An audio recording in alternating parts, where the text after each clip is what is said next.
కాబట్టి మనిషి జీవితంలో మనం ఆలోచన చేసినట్లయితే మన జీవితంలో జరిగే కొన్ని విషయాల్ని మనం మర్చిపోతూ ఉంటాం కదా. కొన్ని గుర్తుంటాయి, కొన్ని మర్చిపోతాం. అలాగే వాక్యం కూడా, దేవుని సేవకుడు వాక్యం ద్వారా మనతో మాట్లాడుతున్నప్పుడు కొన్ని వాక్యాలు ఎన్ని సంవత్సరాలైనా సరే గుర్తుండిపోతూ ఉంటాయి. కొన్ని వాక్యాలు వెంటనే ఈ రోజు చెప్పిన వాక్యం రేపే మర్చిపోతాం.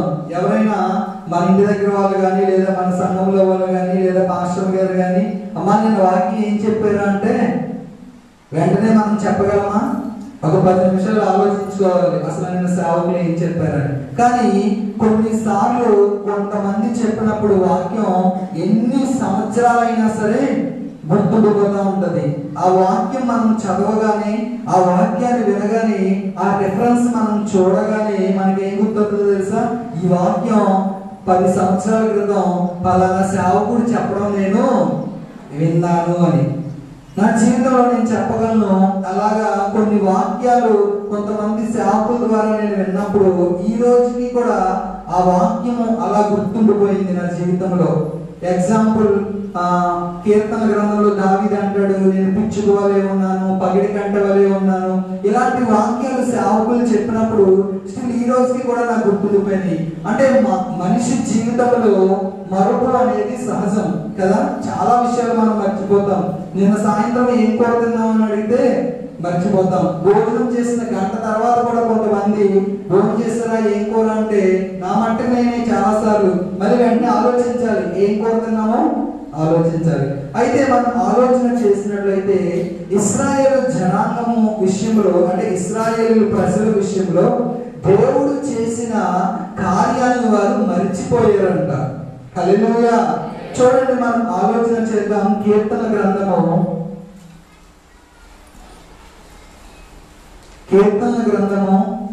106వ సంకీర్తన 21, 22 వచనాలు చదువుతున్నాను చూడండి. కీర్తన గ్రంథము 106, 21, 22. ఐగుప్తులో గొప్ప కార్యములను, హాము దేశములో ఆశ్చర్య కార్యములను, ఎర్ర సముద్రమునంత భయము పుట్టించు క్రియలను చేసిన తమ రక్షకుడైన దేవుణ్ణి ఏం చేశారంటండి? మరచిపోయారు. దేవుడు వాక్యాన్ని మనం ఆలోచన చేస్తే అక్కడ అంటాడు కదా, ఐగుప్తులో గొప్ప కార్యములను, హాము దేశంలో ఆశ్చర్య కార్యములను, ఎర్ర సముద్రము వద్ద భయము పుట్టించు క్రియలను చేసిన తమ రక్షకుడైన దేవుణ్ణి మరచిపోయేది.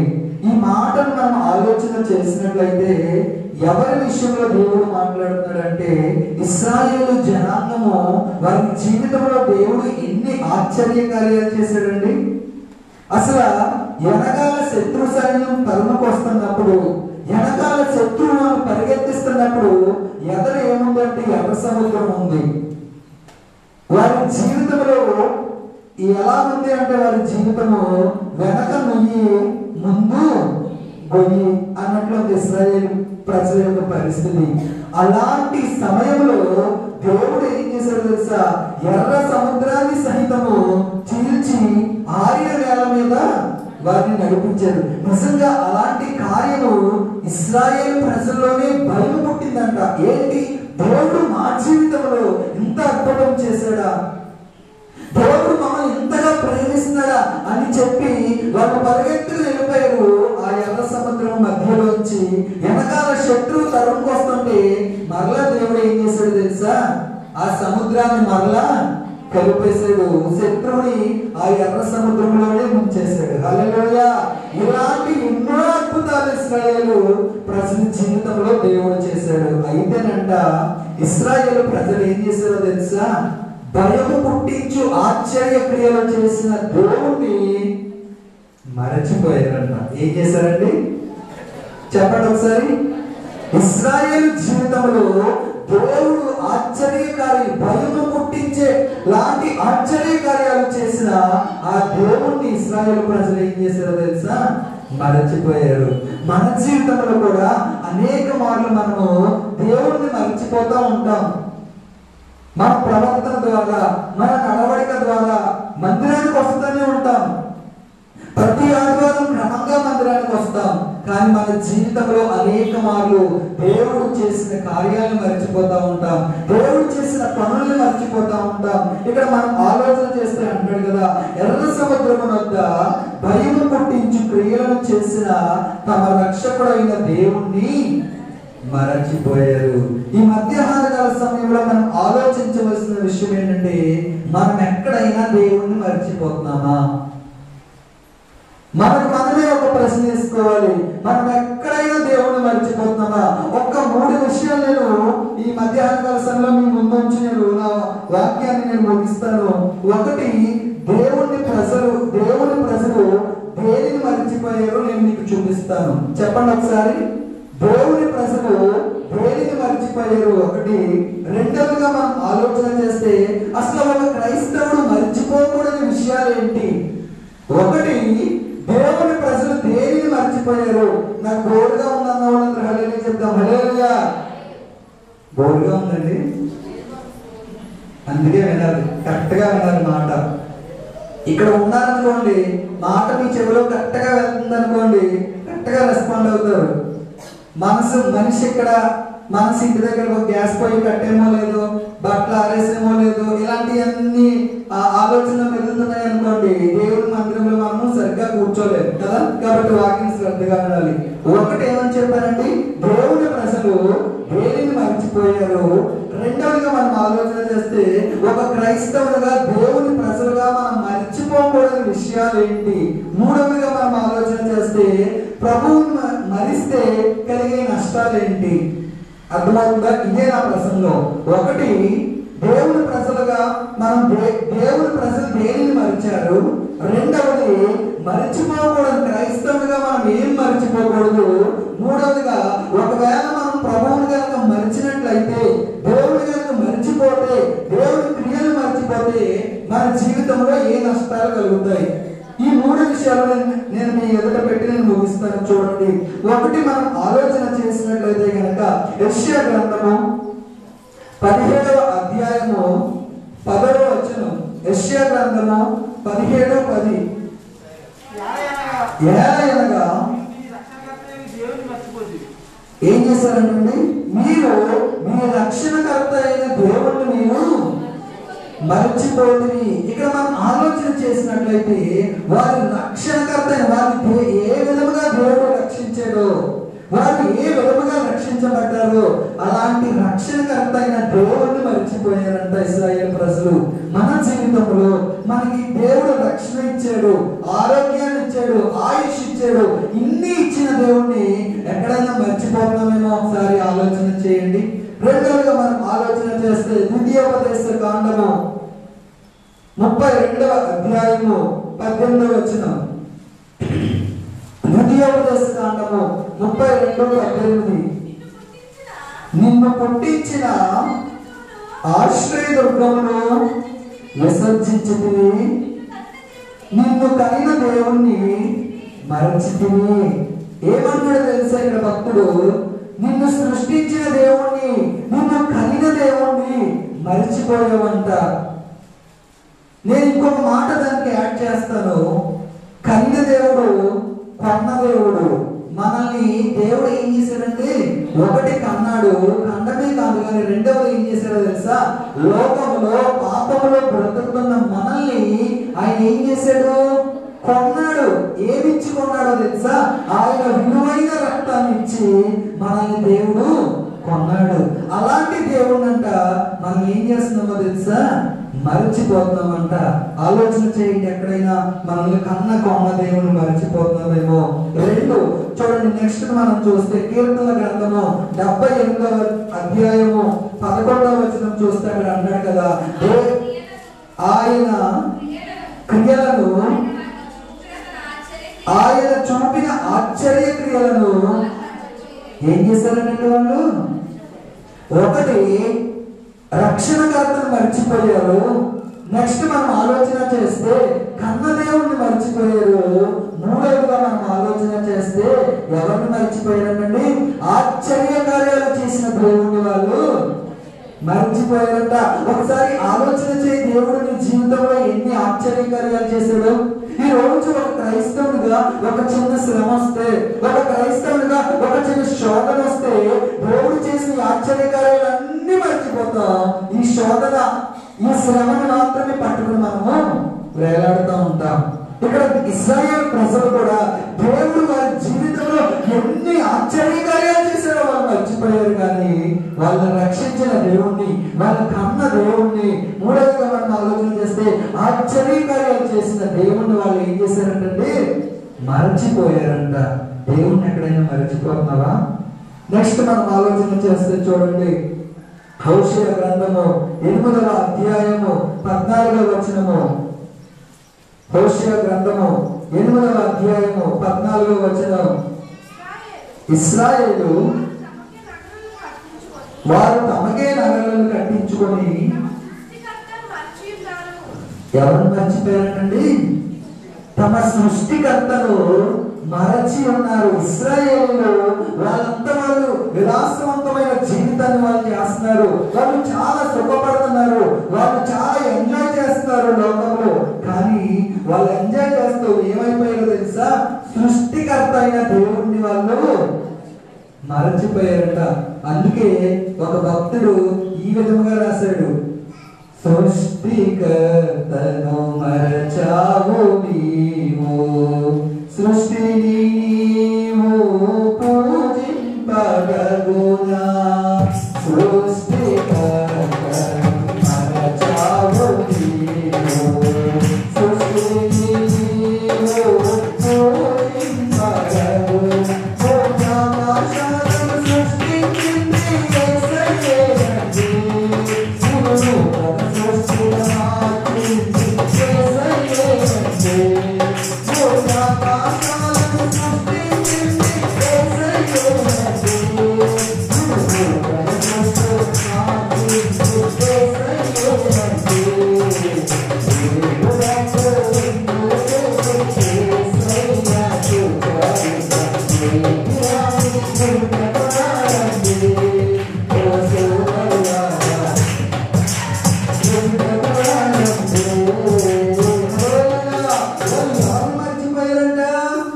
సృష్టికర్తను మర్చిపోయారు. నిజమే, ఈ లోకంలో మనం ఆలోచన చేసినట్లయితే చాలా మంది సృష్టికర్తను మర్చిపోయి దేన్ని ఆరాధన చేస్తున్నారో తెలుసా?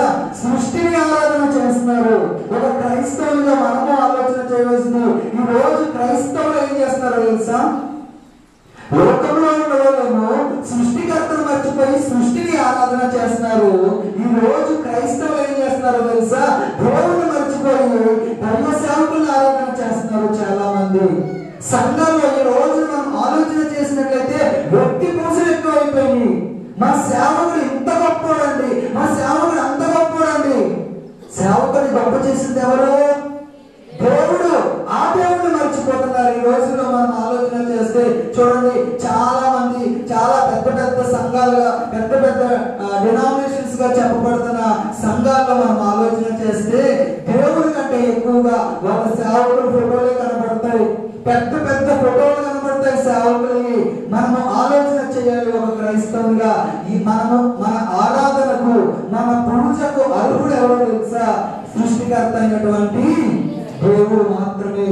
ఏ మనిషిని మనం ఆరాధకుడిగా చేయకూడదు, ఏ సేవకుని మనం హెచ్చించకూడదు. ఎవరినైనా మనం హెచ్చించాలి అంటే, ఎవరినైనా మనం ఘనపరచాలి అంటే ఎవరిని ఘనపరచాలో తెలుసా? సృష్టికర్తను ఘనపరచాలి. ఒకవేళ నువ్వు ఏ వ్యక్తినైనా నువ్వు పూజించినట్లయితే, ఏ వ్యక్తినైనా నువ్వు గొప్ప చేస్తున్నట్లయితే నీ సృష్టికర్తను నువ్వు మర్చిపోయినట్లు.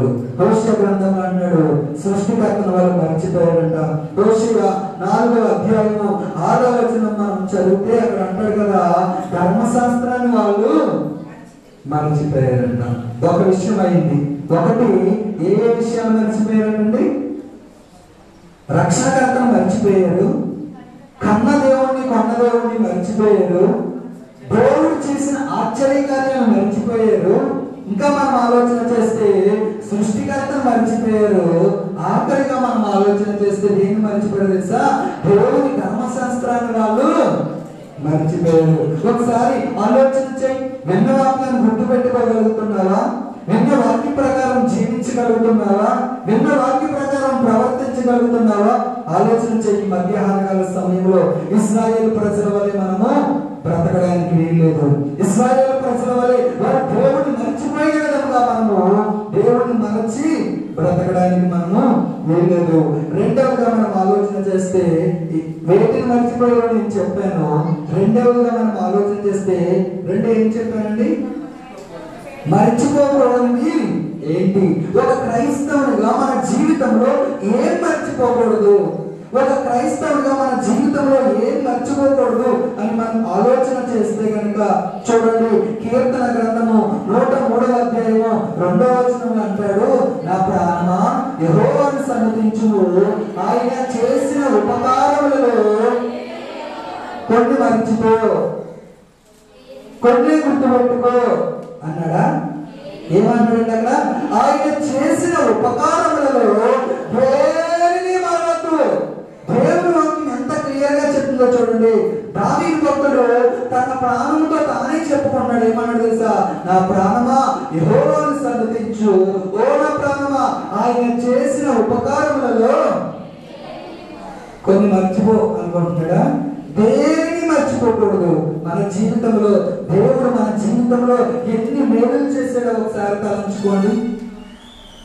ఒక రోజంట ఒక దైవజనుడి దగ్గరికి ఒక వ్యక్తి వచ్చి ఆమె చెప్తుందంట, అయ్యా నా జీవితంలో ఎన్నో సంవత్సరాలుగా నేను ప్రార్థన చేస్తున్నాను, ఇంక నేను దేవుడు విడిచిపెట్టేయాలనుకుంటున్నాను, నాకు ఈ సమస్యకు పరిష్కారం దొరకట్లేదు, నేను చాలా సతమతం అయిపోతున్నాను, నేను చాలా నలిగిపోతున్నాను, నేను చాలా వేదన చెందుతున్నాను, కాబట్టి నాకు ఈ దేవుడు వద్దు, ఈ బైబిల్ వద్దు, ఈ ప్రార్థన వద్దు, నేను ఈ శ్రమ నేను తట్టుకోలేదండి, నేను మరలా లోకంలో కలిసిపోతాను అని చెప్పి సేవకుల దగ్గరికి వచ్చి బోరును వినిపిస్తున్నారంట. వినిపిస్తుంటే సేవకుడు అన్నాడంట, అన్ని విని చూసి అన్నాడంట, అమ్మా ఈ సమస్య నీకు ఎంతకాలం నుంచి ఉంది, సరే ఎంతకాలము నీ దేవుడు ఎన్ని మేలు చేసాడో ఒక పేపర్లో రాయి అన్నాడంట. దేవుడు నీకు ఎన్ని మేలు చేశాడో ఒక పేపర్లో రాయంటే ఆమె దేవుడిని నమ్ముకున్నప్పటి నుంచి నా భర్త జీవితంలో ఇలా చేశాడు, నా పిల్లల జీవితంలో ఇలా చేశాడు, పలానాప్పుడు నాకు ఈ సహాయం చేశాడు, ఇంకా అవి చేశాడు ఈ చేశాడు అని చెప్పి ఒక పెద్ద లిస్టు సేవకుడికి రాసిచ్చిందంట. అప్పుడు సేవకుడు అడిగాడంట, ఇన్ని మేలు నీ జీవితంలో చేసిన దేవుడు ఈ కార్యం దేవుడి జీవితంలో చేయలేడా? నిజమే. కొన్నిసార్లు ఒక క్రైస్తవులుగా మనము ఎలాగ తయారైపోతామంటే దేవుడు చేసిన మేలులన్నీ మర్చిపోతాం. ఏ కార్యం జరగలేదు ఆ కార్యం కొరకే మనము చింతిస్తూ ఉంటాం. కానీ దేవుడు చేసిన ప్రతి మేలులో కూడా మనం ఏం చేయాలి తెలుసా? జ్ఞాపకం ఉంచుకోవాలి. ప్రతి మేలు జ్ఞాపకం ఉంచుకోవాలి. అన్ని మేలు మనం జ్ఞాపకం ఉంచుకున్నట్లయితే కనుక ఇప్పుడు మనకున్న ఈ చొలగని శ్రమే కాదు. హల్లెలూయా, హల్లెలూయా. దావీదు అంటున్నాడు, ప్రభువు చేసిన ఉపకారములలో దేనిని మనము మరవకూడదు. చూడండి, నెక్స్ట్ మనం ఆలోచన చేస్తే ద్వితీయోపదేశ కాండము 4వ అధ్యాయము 23వ వచనం. ద్వితీయోపదేశ కాండము 4వ అధ్యాయం 23వ వచనం. మీ దేవుడైన యెహోవా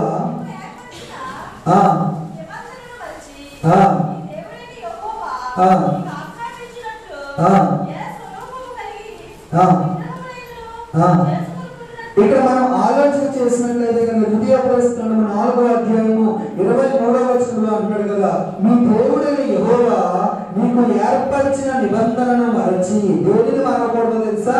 దేవుని నిబంధనను మనము మరవకూడదు. చెప్పండి, దేవుని మరవకూడదు. దేవుని నిబంధనను మనం మరవకూడదు. దేవుడు మనకి ఏ ఆజ్ఞలు ఇచ్చాడో ఆ ఆజ్ఞను మనం మరవకూడదు. రెండవదిగా ఏం మరవకూడదు తెలుసా? దేవుడితో నీవు చేసిన నిబంధన మరవకూడదు. చెప్పండి ఒకసారి. ఒకటి, దేవుడు మనకు చేసిన నిబంధన మనం మర్చిపోకూడదు. రెండవదిగా మనం ఆలోచన చేస్తే దేవుడితో మనము చేసిన నిబంధన మనము మర్చిపోకూడదు. ఏం నిబంధన చేసావు? బాప్తిసం తీసుకున్నప్పుడు ఏమని నిబంధన చేశావు?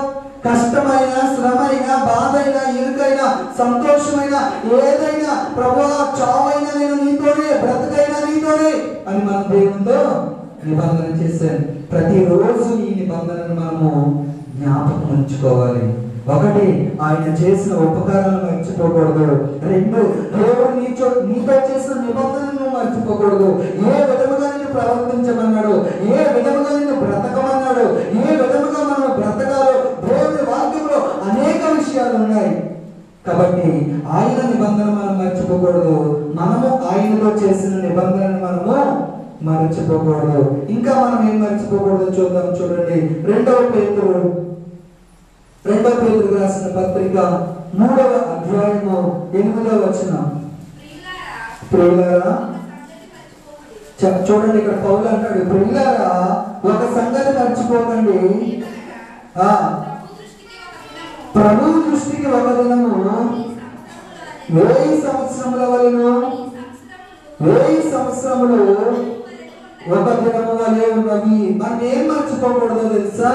కాలం చాలా చిన్నది, సమయం చాలా తక్కువ అనే విషయాన్ని మనము మర్చిపోకూడదు.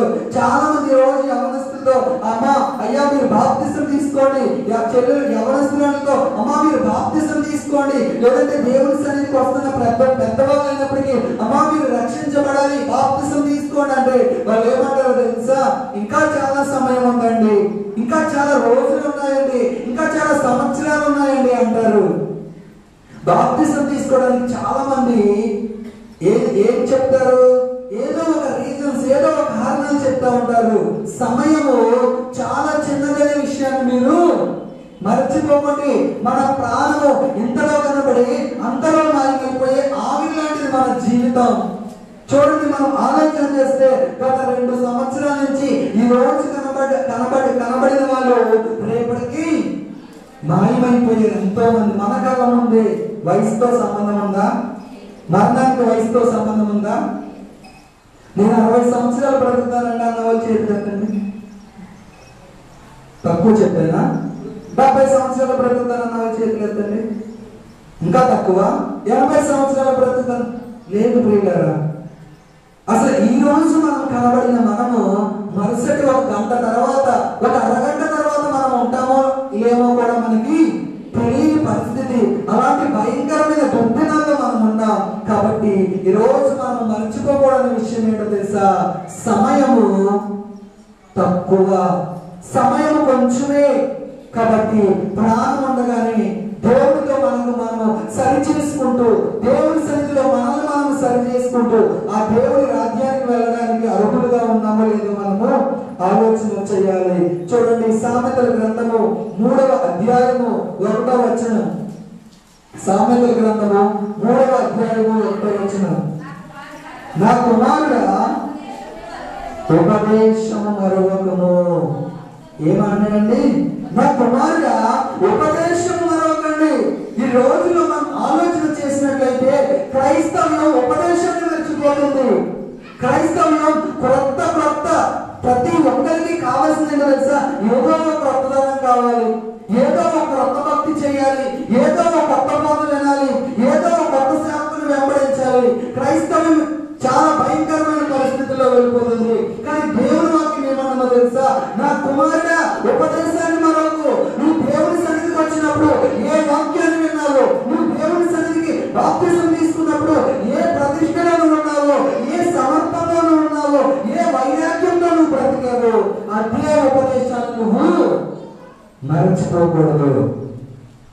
చూడండి, ఈ రోజు మనం సంఘంలో ఆలోచన చేసినట్లయితే రకరకాల దృక్పథాలు వచ్చేసి సంఘంలోకి, రకరకాల కొత్త బోధలు సంఘంలోకి వచ్చేసి, నువ్వు బాగా చేసామంటే ఎన్ని కొత్త బోధలు, మనల్ని మోసం చేసే బోధలు, మనల్ని వక్ర మార్గంలోకి నెట్టేసే బోధలు, ఏం చేసినా పర్వాలేదు అనే బోధలు చాలా ఎక్కువైపోయింది లోకంలో. కాబట్టి సంఘానికి దేవుడు ఇస్తున్న హెచ్చరిక ఏంటో తెలుసా?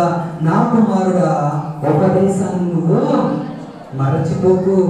ఉపదేశాన్ని నువ్వు మర్చిపోకు. ఏ బండ మీద నువ్వు నిలవబడ్డావో, ఏ బండ మీద నీ భక్తిని నువ్వు కట్టుకుంటున్నావో ఆ బండని నువ్వు మరచిపోవద్దు. ఇక్కడ సామెతలు అంటాడు, నా కుమారుడా ఉపదేశాన్ని నువ్వు మర్చిపోవద్దు. కీర్తనల గ్రంథము 119వ అధ్యాయము 93వ వచనాన్ని మనం చూస్తే,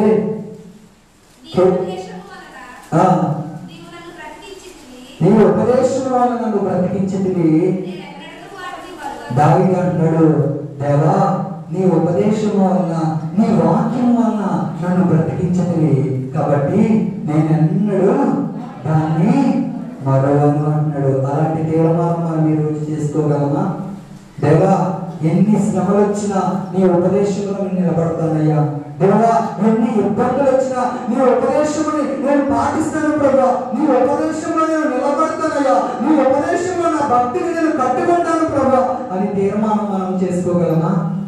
ఆలోచన చేయండి. ఆఖరిగా మనం ఆలోచన చేస్తే హెబ్రీ పత్రిక 13వ అధ్యాయము 1వ వచనము, 13వ అధ్యాయము 16వ వచనం అక్కడ అంటాడు, ఆతిథ్యం చేయ మరొకండి. రెండోది అంటాడు, ఉపకారము చేయ మరొకండి అంటాడు. మనము చేయగలిగింది చేసేవారంగా ఉండాలి. మనకి చేతనైనంత సహాయము ఇతరులకు మనము చేసేవారుగా, అది మాటే గాని ఏదైనా హెల్ప్ అయినా సరే మనం చేసేవారుగా ఉండాలి. ఒకటి, దేవుడి ప్రజలు దేనిని మర్చిపోయారో చెప్పాను. రెండవదిగా దేనిని మర్చిపోకూడదో చెప్పాను. దేనిని మర్చిపోకూడదండి? దేవుడు చేసిన ఉపకారాలు మర్చిపోకూడదు, దేవుని నిబంధన మర్చిపోకూడదు. మూడోది ఏం మర్చిపోకూడదండి? కాలం చాలా చిన్నది అనే విషయం మర్చిపోకూడదు. సంవత్సరాలన్నీ నాదే అనుకోకూడదు. ఈ రోజంతా నాదే అనుకోకూడదు. ఎప్పుడు ఉంటామో ఎప్పుడు పోతామో మనకే తెలియని కాలంలో మనము ఉన్నాము. నెక్స్ట్ ఏం మర్చిపోకూడదండి? ఉపదేశాన్ని మనము మర్చిపోకూడదు. ఎంత మంది మన దగ్గరికి వచ్చినా, ఎన్ని కొత్త బోధలు మన చెవిలో ఉన్నా, మనం ఏ ఉపదేశం మీద చెక్కబడ్డామో అవసరమైతే భక్తిలో ఎదిగే వారుగా మనం ఉండాలి. పిల్లలు, చిన్న పిల్లలు, నెలల పిల్లలు పాలు తాగుతారు. పాలు తర్వాత వాళ్ళకి ఏం పెడతారు? సెర్లాక్ పెడతారు. సెర్లాక్ తర్వాత మీ ఊర్లో ఏ పెడతారా? మా ఊర్లో అయితే అయ్యే పెడతారు. మా మార్కెట్లో వార్పులు ఏ పెడతారండి పిల్లలకి? పుట్టిన వెంటనే ఆవకాయల్లో చికెన్ ముక్క పెడతారా? పెట్టరు కదా. ఎక్కడైనా సరే ఇవే పెడతారు. కాబట్టి పాలు, సెర్లాక్, తర్వాత క్షీరాన్నం, ఇలాగ ఒకటి అంటే చంటి పిల్లలు ఎదిగే కొద్ది ఫుడ్ ఏం చేస్తున్నారు? లెవెల్ పెంచుతున్నారు. అంతేగాని నాకు 20 సంవత్సరాలు వచ్చినా 30 సంవత్సరాలు వచ్చాక కూడా నేను రోజు అన్నం తినండి, కేవలం రోజు 1 లీటర్ పాలు తాగుతానంటే సరిపోతా? బాడీకి సరిపోదు కదా. మన భక్తిలో కూడా రోజు రోజుకి ఎదిగే వారంగా ఉండాలి. కానీ రోజు రోజుకి తగ్గిపోయే వారంగా మనము ఉండకూడదు. ఉపదేశాన్ని మర్చిపోకూడదు, ఆతిథ్యము ఇవ్వడం మర్చిపోకూడదు, ఆఖరిగా ఉపకారం చేయడము మర్చిపోకూడదు. మూడో విషయం నేను చెప్పి ముగిస్తాను. మూడో విషయం ఏమన్నారండి? దేవుడిని మర్చిపోతే కలిగే నష్టాలు ఏంటో నేను మీకు చూపించి ముగిస్తాను. చూడండి, ద్వితీయోపదేశ కాండము 32వ అధ్యాయము 18వ వచనం చూడండి. ద్వితీయోపదేశ కాండము 32వ అధ్యాయము 18వ వచనం.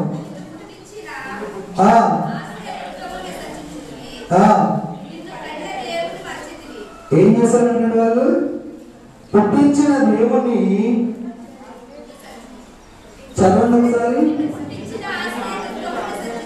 నిన్ను పుట్టిన ఆశ్రయ దుర్గమును విసర్జించితివి, నిన్ను కనిన దేవుని మరచితివి, యెహోవా దానిని చూచెను, తన కుమారుల మీదను కుమార్తెల మీదను క్రోధపడను, వారిని అసహించుకున్నాడు. ప్రభువును మనము గనక మర్చిపోతే గనక దేవుడు ఏం చేస్తాడో తెలుసా? మనల్ని చూసి అసహించుకుంటాడు. ఏం చేస్తాడండి? ప్రభువు చేత అసహించబడేవారుగా మనం ఉందామా? ప్రభువు చేత ప్రేమించబడేవారుగా మనము ఉండాలా? ఆలోచన చేయండి. దేవుడు మర్చిపోతే కనుక దేవుడు చేసేది తెలుసా? మనం చూసి అసహించుకుంటాడంటే. మనుషులు మనల్ని అసహించుకున్నా మనం బ్రతకగలమేమో కానీ దేవుడు నిన్ను ఒకసారి అసహించుకుంటే మన జీవితం ఎలా ఉంటుందో ఆలోచన చేయండి. లోకంలో మన స్నేహితులు నాకు నచ్చలేపో అన్నా మనం వెళ్ళిపోయి ఇంకొక స్నేహితులతో స్నేహం చేయొచ్చు. కానీ దేవుడే ఆ మాట మనల్ని గురించి అంటే, దేవుడే ఆ మాట మనల్ని గురించి అంటే మన బ్రతికి ఏమైపోతుందో ఆలోచన చేయండి. ఇక్కడ అన్నాడు కదా, వారు దేవుడిని మర్చిపోయి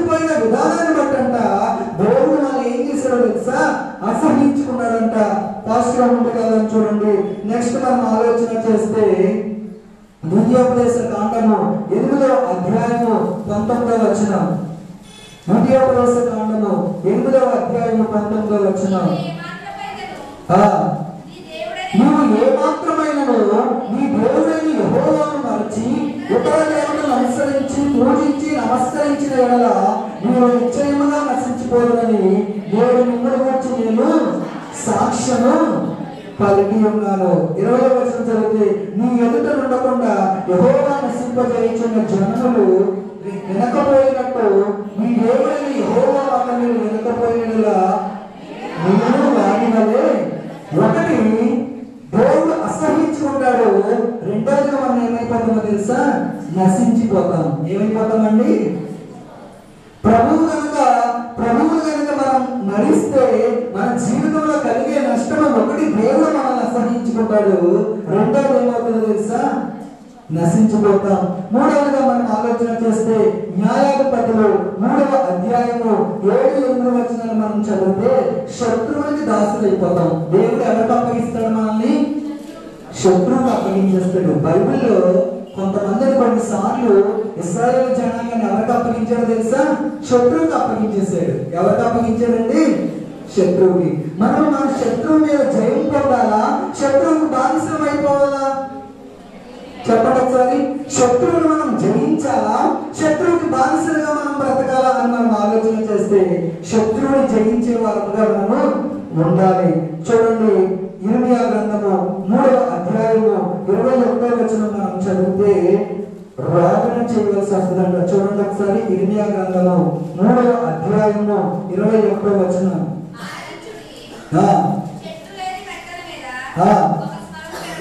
ఒక స్వరము వినబడుచున్నది, తాము దుర్మార్గులై తమ దేవుడిని యెహోవాను మరచిన దానిని బట్టి ఇశ్రాయేలీయులు చేయు రోదన విజ్ఞాపన. దేవుడిని మర్చిపోతే కనుక మన జీవితం ఎలాగైపోతుందో తెలుసా? రోదన కలిగిన జీవితం. ఇంకా ఎవరు మనకి సహాయం చేసే వాళ్ళు ఎవరు కూడా ఉండరు. జీవితం అంతా వేదన, జీవితం అంతా రోదన, జీవితం అంతా బాధ. చూడండి, ఇక్కడ అన్నాడు కదా, ప్రభువు వల్ల, ప్రభువు మర్చిపోతే మన జీవితంలో కలిగే నష్టాలు. దేవుడు మనల్ని అసహించుకుంటాడు, నశించిపోయే అవకాశం మన జీవితంలో ఉంటుంది. శత్రువులు మనం దాసులుగా అయిపోతాము, రోదన ఏడవలసిన పరిస్థితి వస్తుంది. యెహెజ్కేలు గ్రంథము 23వ అధ్యాయము 35వ వచనం. యెహెజ్కేలు 23:35. ప్రభువైన యెహోవా మీరు నన్ను మరచి ఈ దుష్కార్యములకును శిక్ష భరించవలసి వస్తుంది. దేవుని మర్చిపోతే కనుక మన జీవితంలో ఏమనుభవిస్తామో తెలుసా? శిక్షని, మన శిక్షను మనమే. ఇప్పటి వరకు మన శిక్షను ఎవరు భరించారు? యేసయ్య భరించి మన మీద శిక్ష యావత్తు అయినా తీసివేశాడు. కానీ దేవుణ్ణి మర్చిపోయినట్లయితే కనుక మన శిక్షను మనమే భరించవలసి వస్తుంది. చూడండి, కీర్తన గ్రంథము 50వ అధ్యాయము 22వ వచనంలో అంటున్నాడు, దేవుణ్ణి మర్చివారులారా మీరు యోచించుకొని లేని ఎడల నేను మిమ్మల్ని చీల్చివేయుదును. మిమ్మల్ని తప్పించేవారు ఎవరు? దేవుణ్ణి మనం మర్చిపోతే కనుక మన జీవితంలో కలిగే ఇంకొక నష్టం ఏంటో తెలుసా? ఆయన మనల్ని తప్పించకపోతే ఈ లోకంలో ఎవ్వరు కూడా మనల్ని తప్పించలేరు, రక్షించలేరు. కాబట్టి మనం ఏం చేయాలో తెలుసా? దేవుని మర్చిపోయే వారంగా మనం ఉండకూడదు. ఆఖరిగా ఒక రెఫరెన్స్ చూపించి నేను ముగిస్తాను. కీర్తన గ్రంథము 9వ అధ్యాయము 17వ వచనం. కీర్తన గ్రంథము 9వ అధ్యాయము 17వ వచనం. ఒక్కరు చదవాలి. కీర్తన గ్రంథము 9వ అధ్యాయం 17వ వచనం. దుష్టులను దేవుని మరచుచున్న అందరితో పాతాళములకు దిగిపోదు. ఆఖరిగా దేవుడు చెప్తున్నమాట తెలుసా? దేవుడిని మరిచే జనులు ఎక్కడికి వెళ్ళిపోతారంట? వాళ్ళ నివాస స్థలం ఏదంటండి? పాతాళం. నిత్య నరకానికి వెళ్ళిపోతారంట. కాబట్టి ఎంత భక్తి చేసి దేవుడిని మర్చిపోయే వారంగా ఉంటే దేవుడు మనం ముందు పెట్టాడు కదా ఎన్ని నష్టాలు. దేవుడిని మర్చిపోకుండా ఉంటే ఎన్ని లాభాలు కూడా దేవుడు చెప్పాడు. కాబట్టి మన జీవితంలో ఇశ్రాయేలు ప్రజలు ఎలాగైతే దేవుడిని మర్చిపోయారో, ఇశ్రాయేలు ప్రజలు ఎలాగైతే దేవుడు చేసిన ఆశ్చర్య కార్యాలు, దేవుడు భయం పుట్టించు చేసిన ఆశ్చర్య క్రియలు ఎలాగైతే ఇశ్రాయేలు ప్రజలు మర్చిపోయారో, మన జీవితంలో అలాగ మనం మర్చిపోయే వారంగా మనము ఉండకూడదు. చాలా మంది అంటారు, నేను ఎక్కడ దేవుడిని మర్చిపోయానండి, ప్రతి వారం మందిరానికి మానకుండా వస్తున్నాను, ప్రతి వారం క్రమంగా దేవుని సన్నిధికి వస్తున్నాను, నేను దేవుడు మర్చిపోలేదు అని మనం చెప్పడానికి వీల్లేదు. మన క్రియల్లో ఎక్కడైనా మనము దేవుణ్ణి మర్చిపోయామేమో ఆలోచన చేయండి ఒకసారి. క్రైస్తవులుగానే పిలువబడతాం. నేతి బీరకాయ ఎంతమందికి తెలుసండి? నేతి బీరకాయ తెలుసా? నెట్లో కూడా చూడండి ఒకసారి, లేదంటే సంతలోకి వెళ్ళినప్పుడు ఒకసారి కూరగాయలు కొట్టుకుని అడగండి నేతి బీరకాయలు ఉన్నాయని. నేతి బీరకాయలో కోసి చూడండి, దాని నిండా నెయ్యి ఉంటుంది. నెయ్యి ఉంటుందా? ఉంటుందండి. మరి పేరుకి ఏంటది? నేతి బీరకాయ. కానీ దాంట్లో నెయ్యి ఉంటుందా? ఉండదు. పేరుకి మాత్రమే నేతి బీరకాయ. మన క్రైస్తవ జీవితంలో కూడా చాలా సార్లు క్రైస్తవుడు, ఈమె క్రైస్తవురాలు అని పిలువబడుతున్నాము, కానీ అలాంటి ప్రవర్తన మన జీవితంలో కనిపించట్లేదేమో ఆలోచన చేయండి. నేతి బీరకాయలో నెయ్యి ఎలా ఉండదో క్రైస్తవులుగా పిలువబడుతున్న మన జీవితంలో కూడా క్రైస్తవత్వం కనిపించట్లేదేమో, క్రీస్తు ప్రేమ కనిపించట్లేదేమో. క్రమంగా మందిరానికి రావచ్చు, క్రమంగా బైబిల్ చదవచ్చు, క్రమంగా ప్రార్థన చేసుకోవచ్చు, కానీ దేవుని మాట్లాడదు కదా, క్రియలు లేని విశ్వాసము ఏంటండి? క్రియలు లేని విశ్వాసము మృతం. మృతం అంటే చనిపోవడం. క్రియలు లేని క్రైస్తవుడు చచ్చిన క్రైస్తవుడు అని చెప్తాను నేను. క్రియలు లేని క్రైస్తవుడు చచ్చిన క్రైస్తవుడు. కాబట్టి మనం ఆలోచన చేయాలి, ఎక్కడైనా దేవుణ్ణి మనము మర్చిపోతున్నామేమో. ఒక క్షణం కలుగుతాను, ప్రార్థన చేసుకుందాం. మహాపరిశుద్ధుడు, మహాగణుడు, సర్వాధికారి మా తండ్రి, ఈ సమయంలో ప్రభువా ఇంతవరకు నన్ను నిలబెట్టుకుని నాతో మీరు మాట్లాడే విధానం కొరకై నీ సన్నిధిలో ప్రార్థన చేస్తున్నాను. దేవా, నీకు వందనాలు, స్తుతులు, స్తోత్రాలు చెల్లిస్తున్నాను. అయ్యా, ఇశ్రాయేలు ప్రజలు నిన్ను మరచిపోయారు ప్రభువా.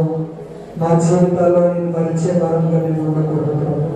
మా జీవితాల్లో ఎన్ని కార్యాలు మీరు చేశారు, మా జీవితంలో ఎన్ని అద్భుత కార్యాలు మీరు చేశారు. అయ్యా, దావీదు అంటున్నాడు, నా ప్రాణమా యెహోవాను స్తుతించుము, ఆయన చేసిన ఉపకారములలో దేనిని మరవద్దు అంటున్నాడు ప్రభు దావీదు. ఆ విధముగా మేము నీ కార్యాన్ని నిన్ను మర్చిపోకుండా మా ప్రవర్తనలో, మా మాటల విధానంలో, మా ప్రవర్తనలో ప్రతి విషయంలో కూడా ప్రభు నిన్ను చూపించే వరంగా మేము ఉండాలి ప్రభు.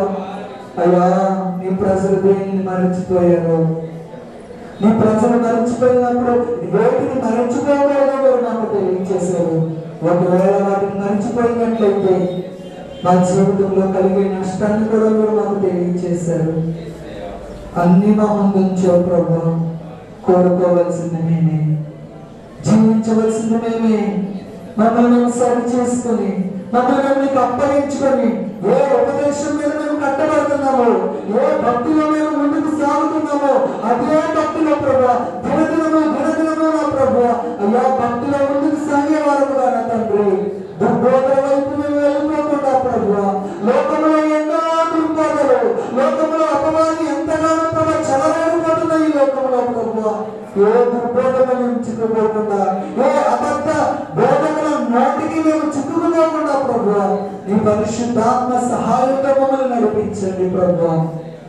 నీ ఉపదేశంతో మా జీవితాన్ని కట్టండి ప్రభా.